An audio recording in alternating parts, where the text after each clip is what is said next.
Hello and welcome to Conversations at the Summit, a podcast brought to you by Climb UK. Now, on this episode, we're going to talk about how you take that gem of an idea and turn it into money. I see somebody with an idea, but they've built nothing.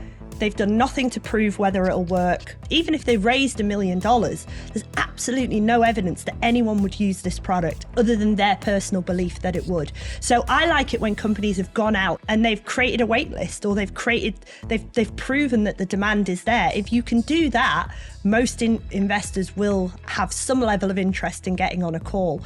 But it's not enough to just have an idea.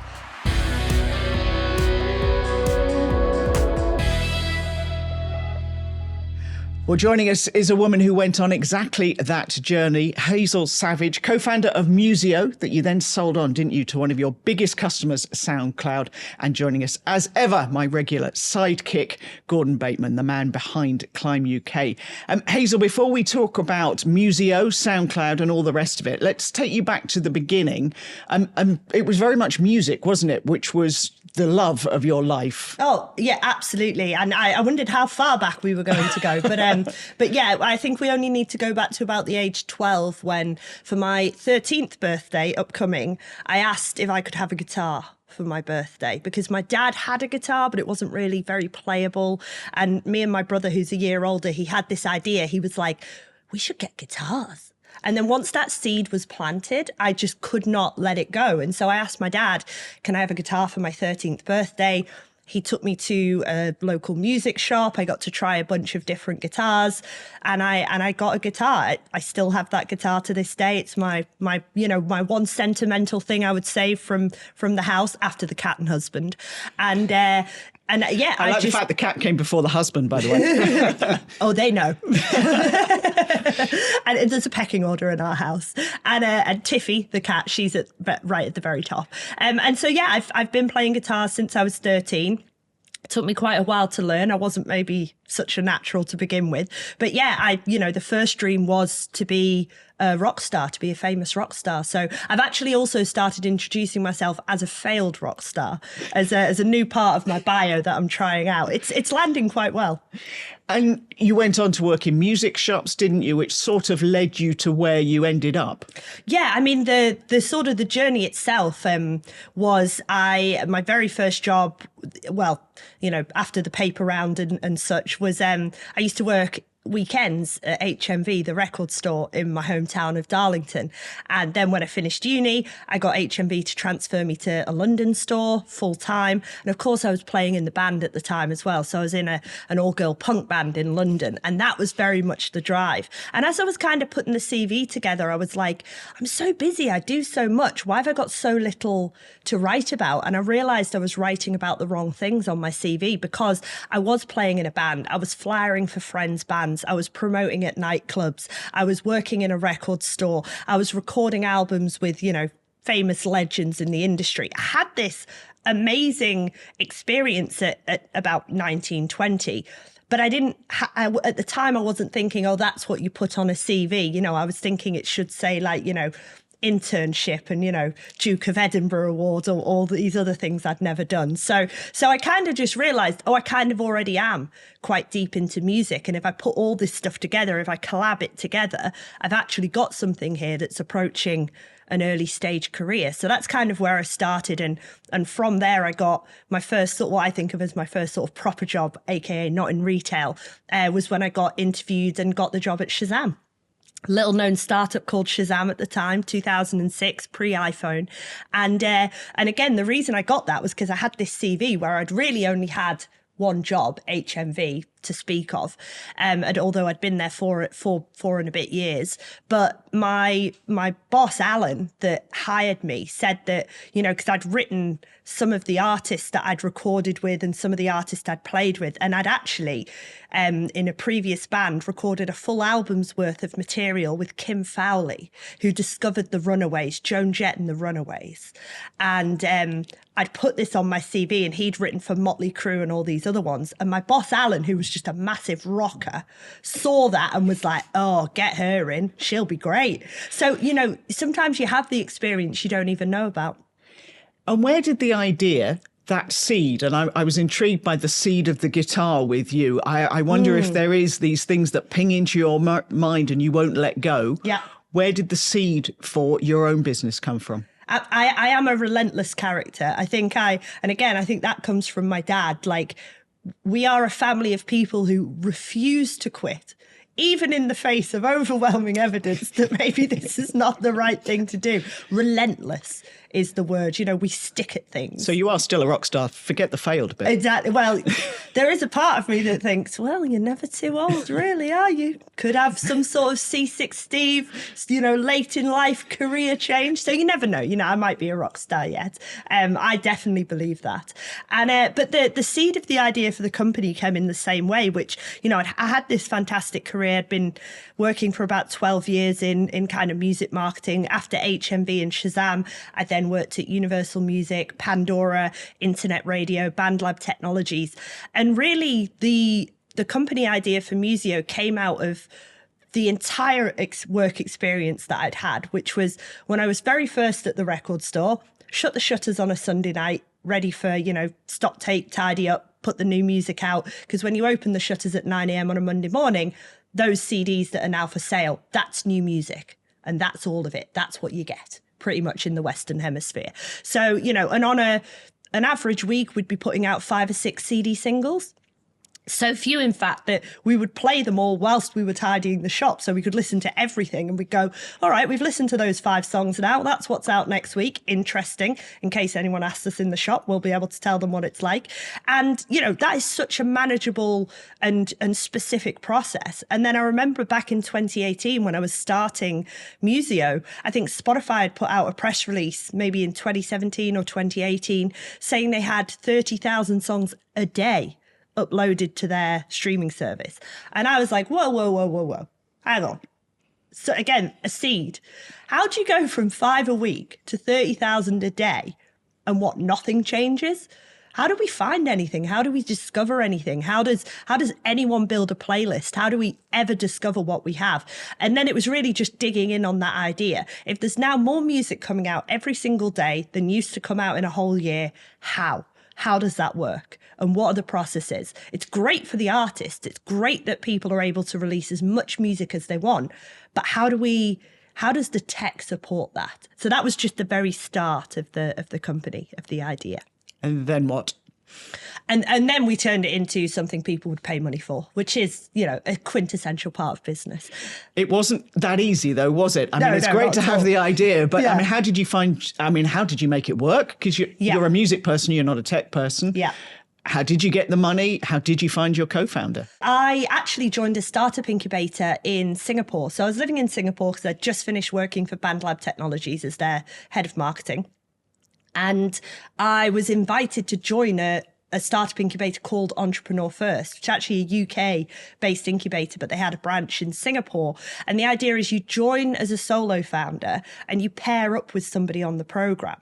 And I thought, well, that's great because I am a non-coder, I am non-technical. So I thought, great, I can go and see and meet a technical co-founder. And my fantastic co-founder, Aaron, who's from Sweden originally, married to a Singaporean, he did the same thing because he was looking for a business partner. And in fact, I spoke to him just yesterday and he's percolating on some new ideas. And again, his first thought is, I need somebody who could sell this, because he knows without a doubt he can build anything. He's an absolute genius. He would never say that about himself, but he is when it comes to technology. But what he needs is someone who can take things to market for him. And I needed the exact opposite. So it was really an absolute dream match when he and I met each other. And, you know, zero overlap in skills, nothing he can do, I can do, and vice versa. But we get on like a house on fire.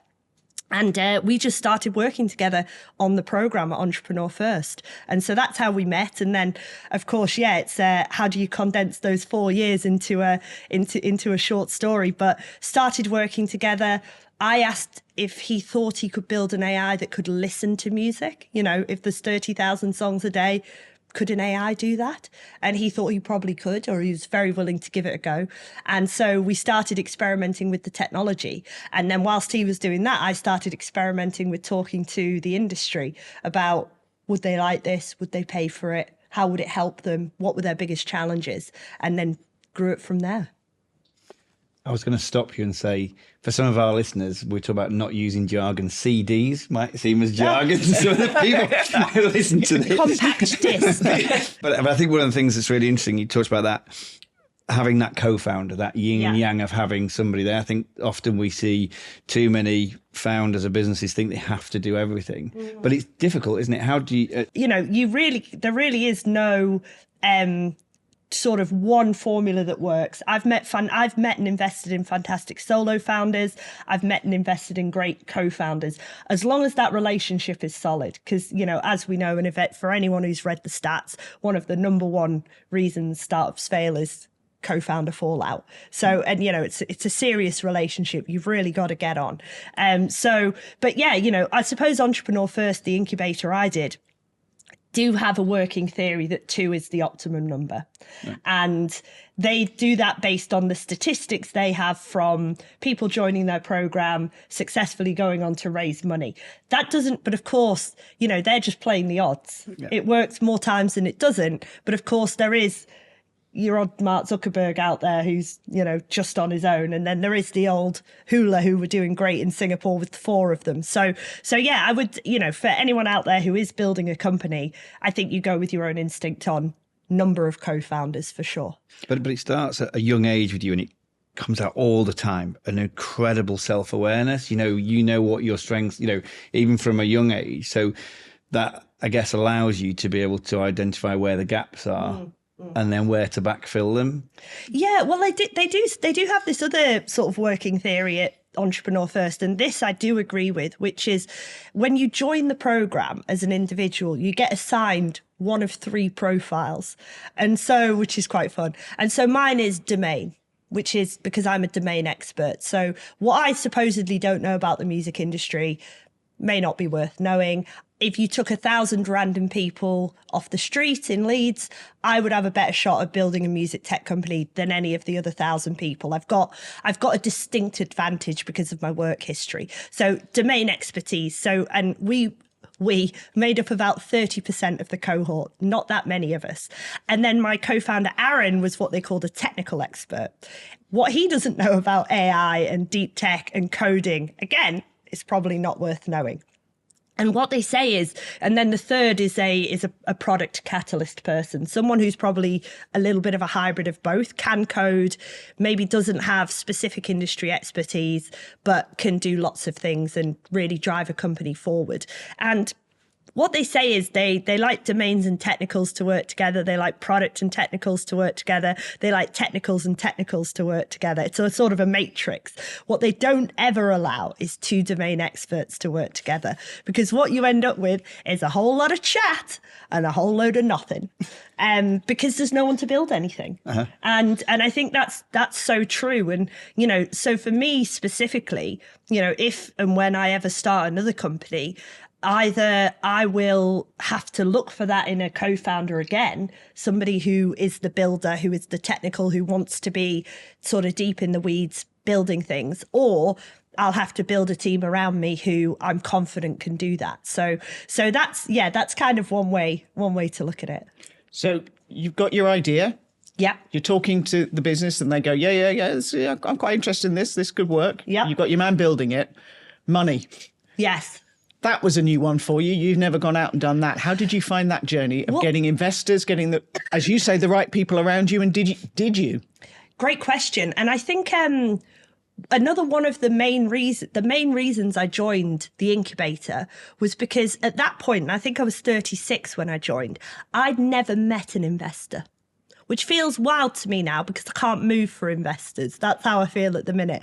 But at the time, I think maybe just working in music, working as a head of marketing, the circles I turned in. I actually don't think I'd ever, before I did Entrepreneur First, I don't think I'd ever met anyone with a PhD either. And now I can't move for PhDs because all these brilliant scientists do the program, which is fantastic. I know people with PhDs in quantum mechanics. I don't know what it is, but I know them. But I know a couple of them, and great guys. And so I'd never met an investor, and I just thought, well, I don't know how you meet an investor, and I don't know what you speak to them about, and I don't know how you convince them to invest in you. It was just so foreign to me as a concept. There's no investors in my family. I don't come from a family of entrepreneurs who've raised money, so I know in a previous talk we've done, there was a chap on a panel that we did who had raised 200 grand from friends and family. And I think I sort of said, well, quite like your friends and family. If I'll be honest, that sounds quite nice. But that just wasn't my reality, coming from Darlington. So how did you do that, going and getting the money bit? I mean, So basically, because I was an entrepreneur first, I met a lot of investors through the program. So firstly, they have these people called venture partners, who are angel investors, VCs, who mentor the cohort every week. So myself and Aaron had a really fantastic... Can I just jump in? If you are new to this business, Yes. and I am, an angel investor. Yes. So an angel investor is someone who invests sort of small ticket sizes. I don't know, could be around $10,000, could be 50,000, sometimes higher, 100, $1 million, into early stage companies. And they invest from their own money. They're not investing from a fund. And usually they're investing on very simple deal terms, which means they can move quickly, they move independently, and they just invest in what they personally like to invest in. Which we will go on to is what you become, and VCs? So VCs are more sort of institutionalized, larger companies who will have partners. They will have LPs, which are the people who give them money into a fund, and then the VC deploys that fund. And they'll have analysts, principals, they'll have an investor committee where they decide what they will and they won't invest in. So they're very sort of structured, larger companies that you pitch to for larger amounts of investment. And when you're sitting in those meetings, you've got a great idea. You know that. Yeah. You've got somebody building it. How did you, though, broach those early conversations? Because, it's a different language apart from anything, isn't it? Yeah. And did you naturally veer towards the angel investors who are only going to get you so far and look at the venture capitalists and go, that's all a bit I'm not sure how to communicate with them. How did you navigate that journey? I think I just sort of jumped in 2 feet, just like, yeah, whatever, like, let's do it. And I think that was because off the back of the incubator program, you do this demo day, which is 6 months into the program. You go to Google's offices in Singapore, you get up on stage and you do a very well-rehearsed 3-minute pitch to 200 investors, which will be a mix of the VCs and the angels and possibly other types of investors. And I just got up there and did the pitch. And, a few of my investors told me that as soon as the word music came out of my mouth, you could hear all the pages turn, like, not interested, because Singapore isn't known for its deep tech music investments, unfortunately. Because we already had this check from an angel who we'd met during the program, he was then able to make some very high quality introductions. But actually, I've just had another flashback as well. There was an Excel spreadsheet of all the companies that pitched in our cohort, and I think there was 14 of us. And then next to us was the number of meetings requested from VCs, and it was ranked in order, and we were lowest. So the fewest people wanted to meet with us after hearing our pitch. However, I remember the company that was at the top of that list, and they did not raise. So whereas we had 2 offers for the full amount of money. And so volume of meetings is not an indicator, but also as well, you don't need everyone to say yes. You just need the right people to say yes.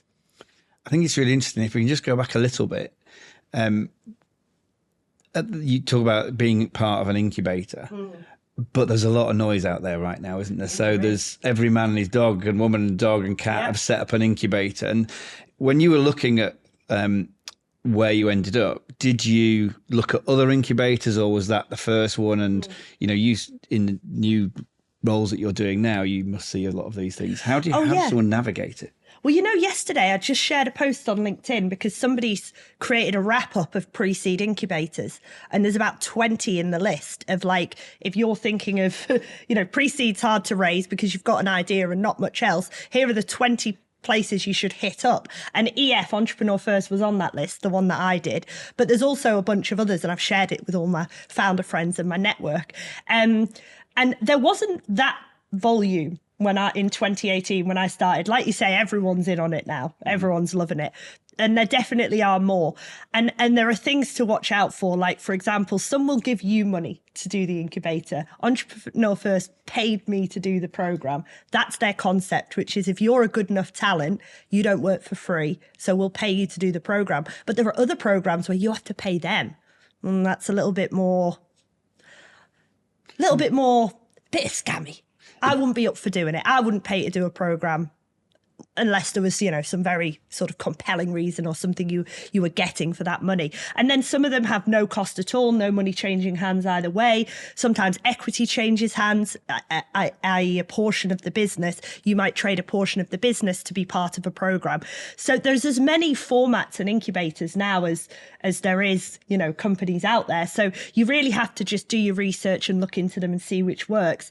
The reason I did Entrepreneur First was, there wasn't as many incubators around at the time, and they called me. Yeah. So they sent me a cold email on LinkedIn whilst I was in Singapore and just said, do you want to come and do our program? We'll pay you $5,000 a month to do it. Do you know why? Do you know why they picked you out? What was it? So it was, they're looking on your LinkedIn and they're looking for those 3 profiles that I talked about, which is, do you have that 10 years plus domain expertise?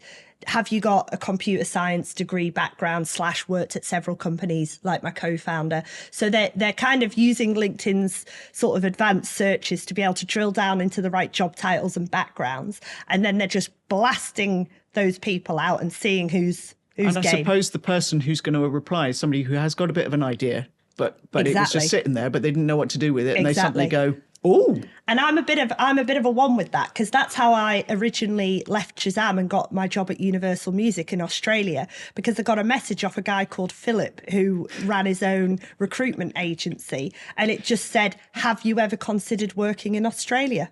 That's all it said. LinkedIn message that said that. And I said, maybe. Why? So I'm just anybody listening to this thinking, Hazel Savage, what message could I send her that could spark her off? Anything. I will read anything. I reply to everyone, and I still do reply to everyone. And you know what? You get some of the loveliest feedback sometimes, because, I gave a guy some feedback on an investment deck, which is the pitch deck startups send you to kind of pitch their business to see if you want to invest. And it wasn't at all in this. I usually invest in music and AI, and this was a commercial play with a physical product. But I gave him some feedback, and he said, oh, you're the only angel investor that's replied to me. And I said, and so you just get so few people who reply. So I reply to everything. I'm obsessed. Crazy LinkedIn messages. I love it. It's absolutely brilliant. You just opened up the door for it. Sorry. For everyone who's listening to this now. They're about to block all the whole they're all going to message me anyway, so we might as well put it out there. So you've got your idea, you've got somebody building it, you've got your investors. How do you then put together a board, get the right people around you, and did you get it right? So again, not something I really gave much thought to at the time, because with Musiio, when we raised that kind of $2 million seed round, it was very default how the board would work. It was myself and my co-founder, because we were 50-50 owners in the business. And then we had the lead investor, Wavemaker Partners in Singapore, who, as the lead investor, had the right to appoint a board member. And it was their main partner, Paul Santos, who I'm a huge fan of. And so the board was just the 3 of us. And that is the simplest setup that you want in the very, very early stages. And also the other thing I loved about Wavemaker Partners that I don't think I even truly appreciated at the time is, they said they never vote against the founders. So, I mean, to be fair, if there's 3 of us, myself and my co-founder have the controlling vote, but to just know that your investor, if you 2 are aligned, they're going to back you no matter what. That's just a very powerful position to be in. Now, we sold the company before we raised a Series A, which would have been, bringing in another $5 or $10 million, building a bigger company. We exited after just that $2 million raise, which meant that Aaron and I, as co-founders, still had that control in the business. The next round of investment would have taken us to a bigger board, and we no longer would have had the controlling vote. We would no longer have been 2/3 of the board. So that's the point at which it becomes more important. And I sit on a couple of boards now for other companies and helping people get that balance. making sure that you're aligned with the founder's vision. They can rely on you as, somebody in their corner, whether you're an investor or not. And I think often when you're sitting on a board, they want very specific experience from you. They want introductions, they want investment advice. They want quite a lot of people ask me to sit on boards now who are potentially considering an exit because I've sold a business and that's difficult. So I might know a little bit about it. So those are the things to look for when putting a board together. But very, very early stage, you kind of end up with a little bit of a default. But I think the trick is, as a founder, is you want to keep as much control as possible. I think the key as well, isn't it? Goes back, talked about this earlier about self-awareness as you as an individual, but also as a business. What do you actually need? Yeah. We see too many organisations that have got a board which is just names. Because and no value add, it's just let's hoover a load of people, and they don't actually think what. And the board meeting just becomes really boring. Yeah, and also the other thing as well, and obviously I do work specifically in music tech. I actually see the same names. Like I see a couple of people who I must have seen their names on 20 to 30 decks, and I think there's a difference as well. A board is a in the UK is a legal requirement and an entity, but you can be on an advisory board, which is more just a throw your name behind something and, say that you'll be part of the advisory. So the advisory board is more of just an accumulation of business advisors. There's no sort of legal requirement. If you go on Companies House, they won't be listed there. But I do see some of the same people who sit on 20 or 30 advisory boards. And I just think, well, either you're not doing a lot for each individual company, or where's the value behind your own brand? And I must admit, I get asked to sit on a lot of advisory boards. I actually only take paid positions these days because the demand is such for me to sit on a board that I'm very selective. But also, I only really, I'm not really sitting on boards where they are at that very early idea pre-raise stage because, you've got to be a little bit selective with your time. So currently only sitting on, currently sitting on 2 commercial boards. And then I do sit on a board where I work completely for free. And that's a not-for-profit CIC based in Leeds called Come Play With Me that focuses on supporting LGBT musicians. So again, I like that I can use my time to dedicate causes that I support. And give something back. But the core of my time, if we're talking business, let's talk business. I do believe, though, and this is a bit controversial, that there's a lot of people who give their time away for free, but they're actually not. They're just trying to sell a consultancy gig or whatever later on. So, and it is controversial because founders generally want things for free, but actually the highest quality people who have actually done things and can add value, I'm sure you're not charging a fee that you would if you were a day rate consultant. It's a longer term game as well. But absolutely. There just needs to be, I genuinely believe, that financial transaction that gets a two-way commitment is actually really valuable. It's a good filter, I think, for board members and for businesses.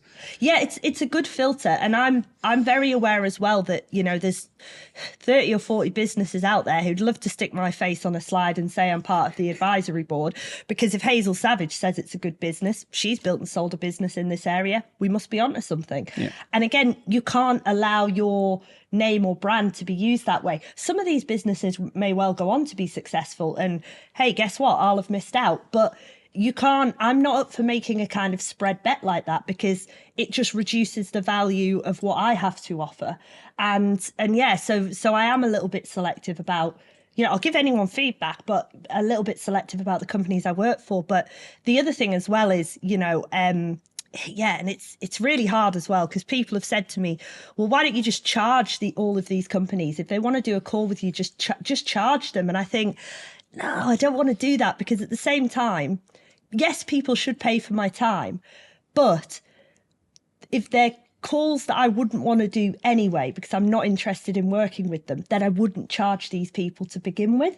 So I find it so difficult to figure out when you are someone who's, I'm not working a 9 to 5 and getting paid a salary for it. I'm sort of working as an investor and doing my own things on the side, figuring out how you sort of turn that into a portfolio career as such. But I'm always against, if a founder is super early stage, as an investor, absolutely never charging. Yeah. Because, and I say this to people as well, when I was raising my $2 million seed round, I would never have paid to pitch. People were lucky to invest in my company. In fact, we were oversubscribed, so I had to say no to a lot of people as well. And I think if you have the right business, then that is the approach. You know, you will raise money and you will get it. So, but I do find it very difficult to, you know, sort of balance between who's a real investor and who is investing, who's putting money in, who's making tickets, and who is building their own brand possibly. And it is, I think, more than ever. 30 years ago when I started working in this, no one was doing it. And then now there's, you know, everyone is, it's fashionable. It's become a thing to do. But I think from a founder's, and I get from an advisor's perspective, a non-exec perspective, you valuing your brand, but from a business, I wouldn't want, as a founder, I wouldn't want someone who's spraying and praying as a non-exec. I want someone who actually, I want value for money. I'm willing to pay for it, but I want something back in return. So I think if somebody is on 20 boards or just doing stuff for free or charging for a call or charging to pitch, to me, that'd be the biggest red flag of the last non-exec I want, or the last on my business. Yeah, and that is a good point as well. And I've never even really thought about it from that perspective. I just know that I do. There is a big part of me that just feels very guilty saying no more often than I say yes. You know, given that I'm very much a sort of a yes person, but just having to say no to a lot of opportunities is difficult. But I think you're right in terms of putting your round together and putting the right team together. I think the who is so important. How difficult to exit? You talked about it being difficult. How difficult to pick the right moment, to decide that actually you're going to hand it over, you're done, on to the next thing? What was that process like for you? Oh, well, I always say that, selling the company is the hardest thing I've ever done in my entire life. And if I thought raising money was difficult, or if I thought building a business was difficult, and they are all difficult, selling is like some next level on top of that, just the level of complexity. Like the sale agreement document was like over 100 pages long, and I must have read it over 100 times, start to finish as well, to make sure that, you know, you're focused on every little deal term, every little nuance, every little sort of legal nuance within there. But really it was there's just so many factors. I mean, it's very difficult, almost impossible to time the market as such.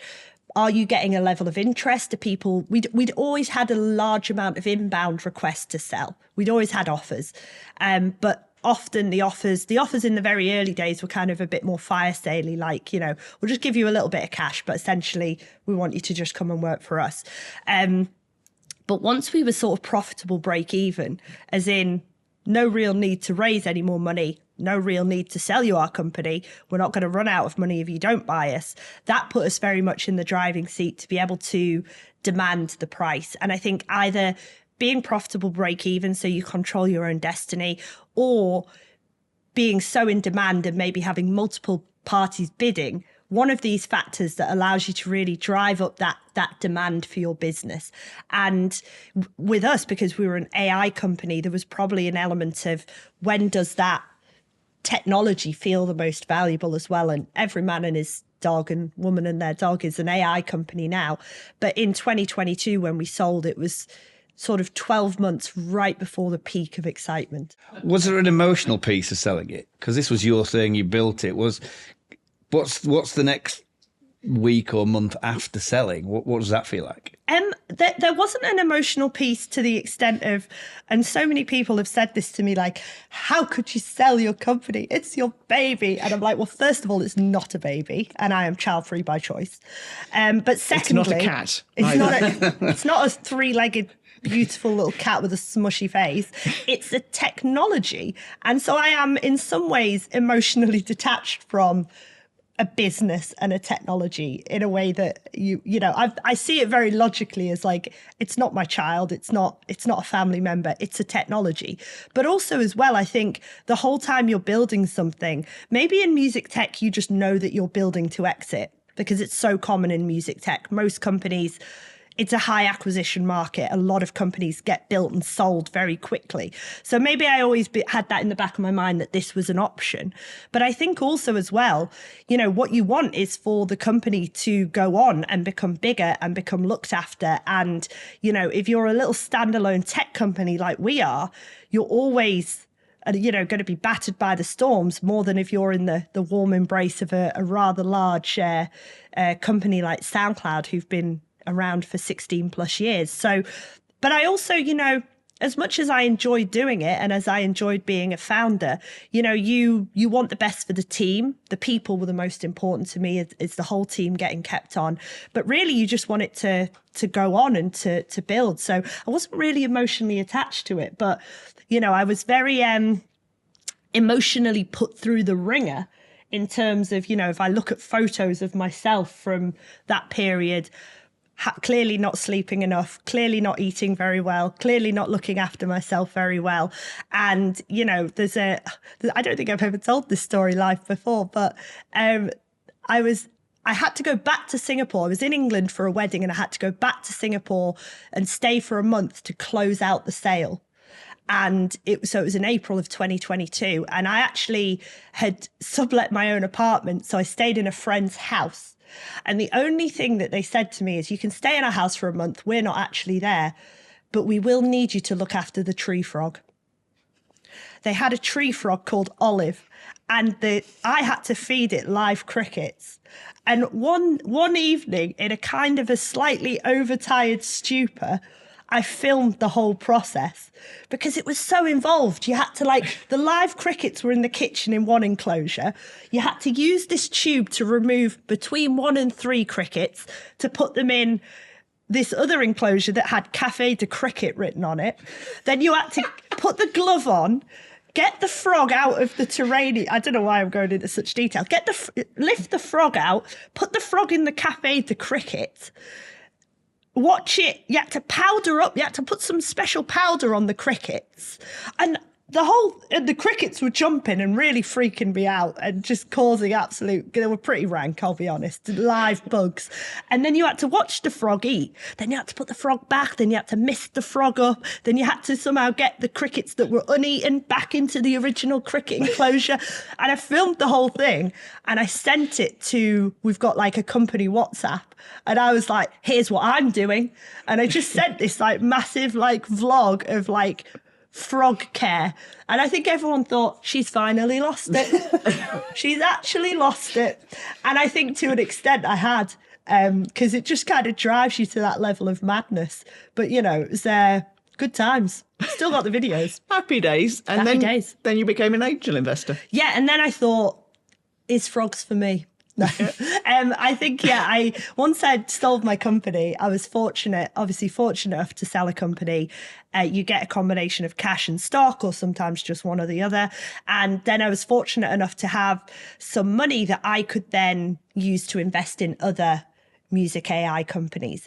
And again, I almost exclusively invest in other music AI companies because I know the market so well. I know the industry. I know if it'll work. I know if people will buy it. And I also understand the technology. So sometimes people come at me with really cool companies, but they're in live music, ticketing.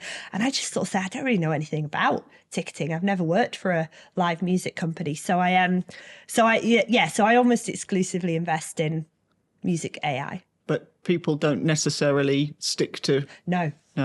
People, I say that I exclusively invest in music AI, but the hustlers out there, they don't let that worry them. They don't let that stop them. Some of my favourite ones that I've had this year, in fact, my number one favourite one is, and I send this to the same group chat where I send the frog videos, is this guy sent me a pitch and he's like, I have invented hard, refillable body wash. And I was like, soap. think this guy thinks he's invented soap. And I was like, normally I'd say, I'm not interested, but I was like, can I take a look at the deck? Because I want to see the pitch deck. I want to see why he thinks he's invented soap. And he genuinely thinks he's invented soap. But he's put it in a sort of a little holder, a little soap holder. And he put it on subscription, and for very expensive, hard refillable body wash. And the deck is full of shots of somebody just holding a handful of shower gel, going, "Well, this is unmanageable," because that's how shower gel works. And I just think this is wild.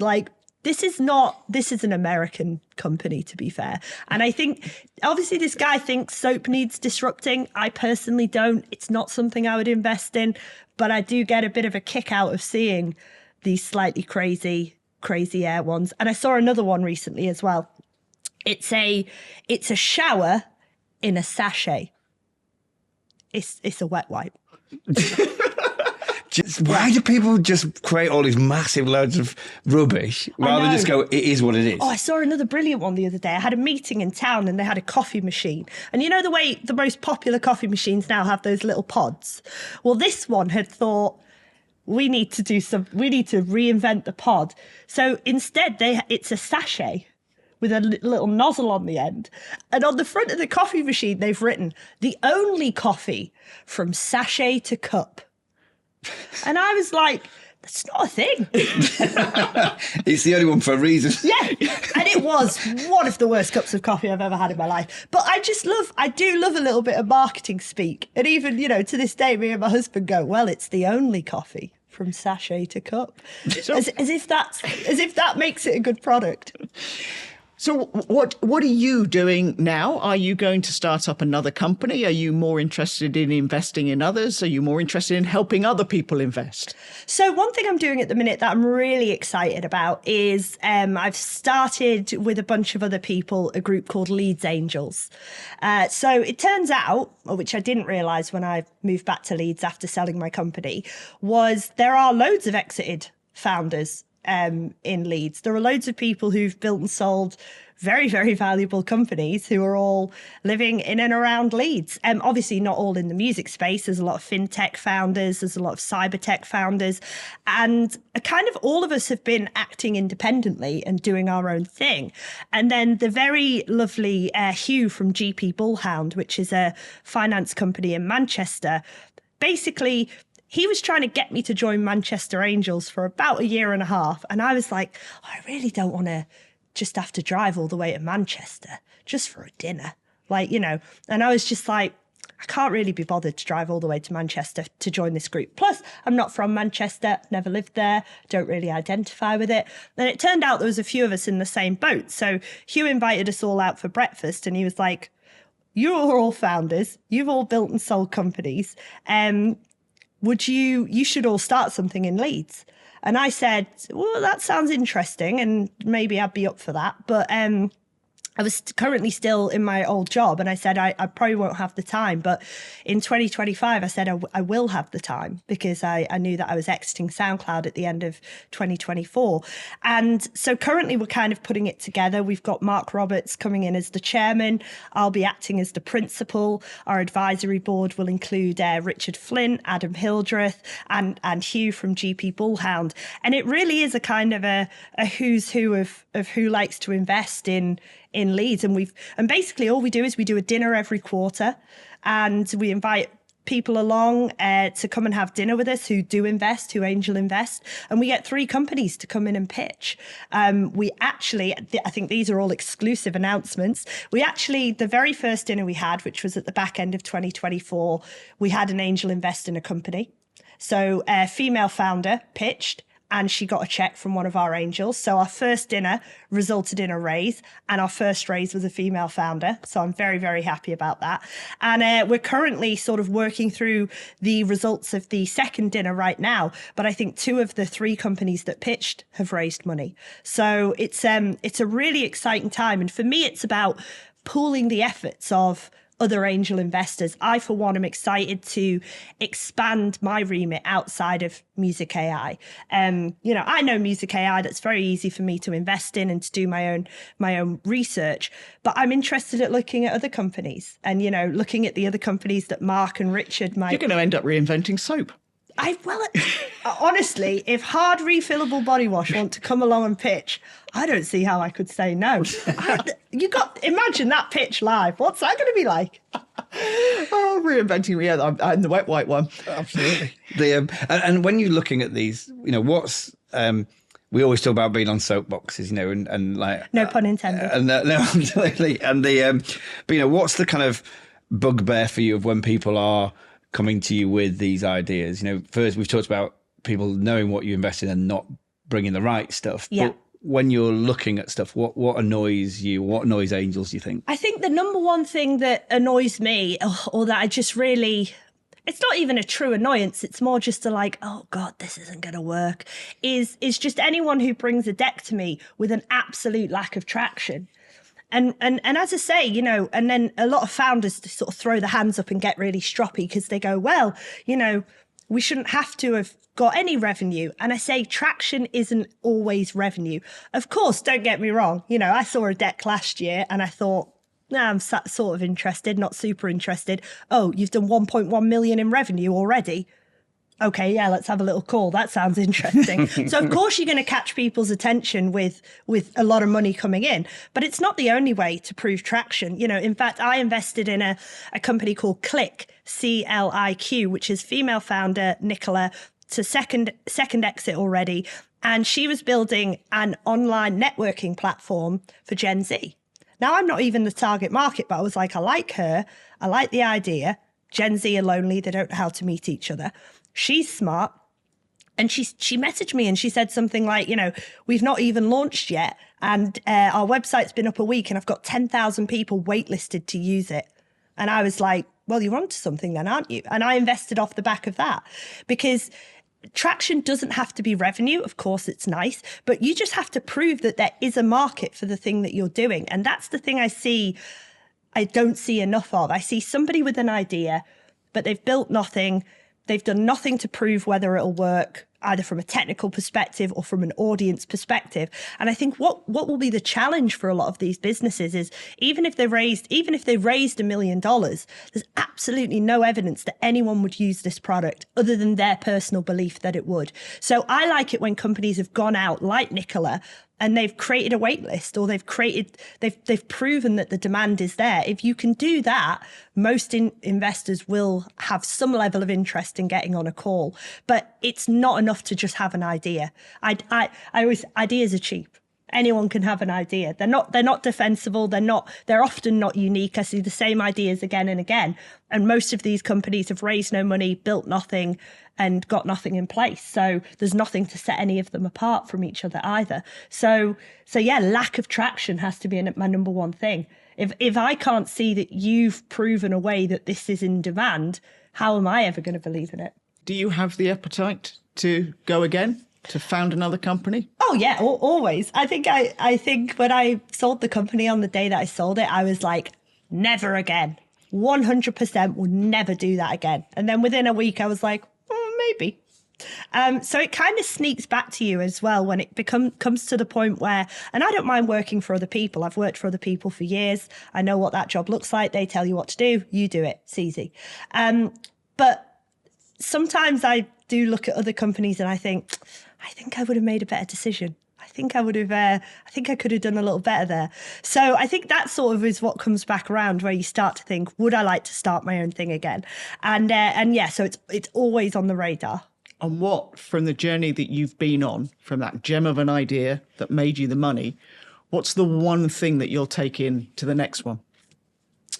Oh, just always go on your instinct for how you feel about other people. And that's whether if you meet an investor and you don't get a good vibe from them, don't work with them. If you interview a member of staff and you don't get a good vibe off them, don't hire them. And I think more than anything, just 100% trust your own instincts as a founder on everyone you meet that you're getting involved with in the business. Fantastic advice. It's been an absolute delight chatting to you again, Hazel. Thank you so much. My pleasure. Join us again for Conversations at the Summit.